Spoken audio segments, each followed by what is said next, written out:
Gürcistan, Türkiye'nin kuzeydoğusunda yer alan ve Karadeniz'e sahili olan küçük bir ülkedir. 1991 yılında Sovyetler Birliği'nden ayrılarak bağımsızlığını ilan etmiştir. Ülke nüfusu yaklaşık 4 milyon kadardır.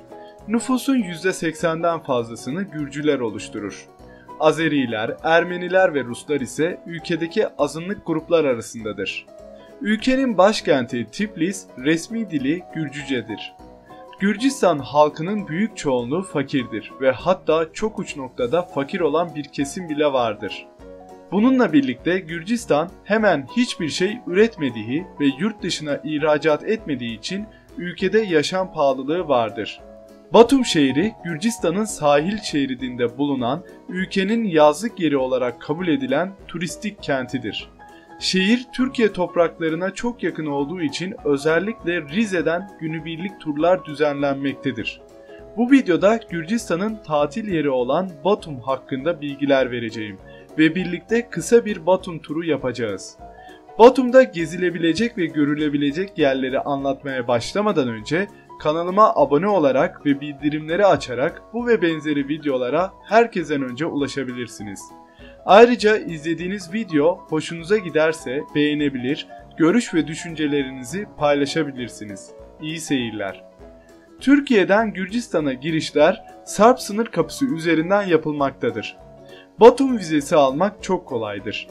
Geçmişte Türkiye ve Gürcistan arasında yapılan anlaşmadan dolayı ülkeler arası girişler için nüfus cüzdanı ve kimlik kartı yeterli olacaktır. Sarp sınır kapısından Gürcistan'a geçtikten sonra bir şeyler alabilmeniz için Gürcistan'ın parasına ihtiyacınız olacak. Çevrede çok sayıda döviz bürosu göreceksiniz. Bu bürolardan paranızı değiştirebilirsiniz. Burada dikkat etmeniz gereken konu, döviz büroları paranızı bozmak için farklı rakamlar verebiliyor. Kendiniz için en uygun olarak gördüğünüz yerden paranızı değiştirebilirsiniz. Batum, Kafkasların en ünlü tatil yerlerinden biridir. Her ne kadar Gürcistan toprakları içerisinde olsa da Acara Özerk Cumhuriyeti'ne bağlıdır ve buranın başkentidir. Temiz denizi, etkileyici doğası ve birbirinden ilginç yapı ve binaları vardır. Ülkede yan sanayi zayıf olduğu için kaza yapan araçlar tamir edilememekte ve hasarlı olarak şehir sokaklarında dolaşmaktadır. Bu yüzden Batum'a gittiğiniz zaman çevrede çok sayıda hasarlı araç görürsünüz. Batum'da çok fazla tarihi yapı yoktur. Bununla birlikte şehirde Batı ülkelerinden esinlenerek yapılmış çok sayıda ilginç yapı ve bina vardır. Batı ülkelerinin herhangi birinde meşhur olan bir yapının kopyasını ya da bir benzerini Batum'da görebilirsiniz. Batum bir zamanlar Osmanlı İmparatorluğu içerisinde bulunan bir şehirdi. Şehir halkı genel olarak Hristiyan olsa ve şehirde çoğunlukla kilise ve katedral olsa da Müslümanlar için cami de vardır. Tarihi Orta Cami 1886 yılında Gürcü asıllı Müslüman Aslan Bey tarafından Laz ustalarına yaptırılmıştır. Günümüzde Batum şehir merkezindedir. Batum Katedrali şehir merkezi yakınlarında bulunan ihtişamlı bir görünüşe sahip yapıdır. Şehirde gezilebilecek tarihi yerler arasında Batum Katedrali de bulunmaktadır.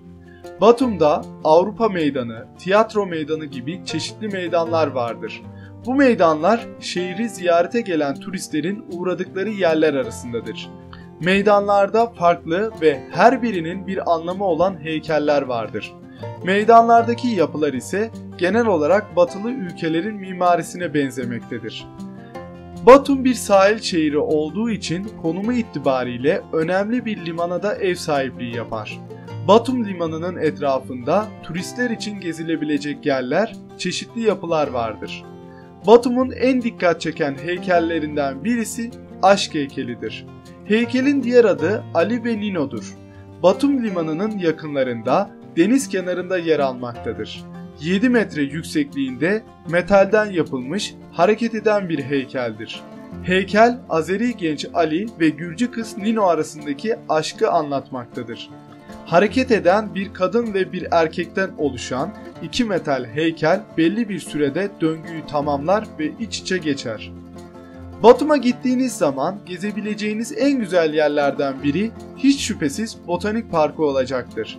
Botanik Parkı olarak adlandırılan yerlerdeki toprak çok verimlidir. Buralarda dünyanın farklı coğrafya ve iklimlerinde yetişen bitkiler büyüyebilir. Batum'daki Botanik Parkı dünyanın en büyük botanik parkları arasında yer alır. İçerisinde binlerce bitki ve ağaç türü vardır. Bitkilerin üzerinde adları yazar. Botanik Parkı'nda gezerken sağlı sollu pek çok bitki türünü yakından görürsünüz. Farklı bitkilerin bir araya gelmesiyle oluşmuş bir ormana benzer.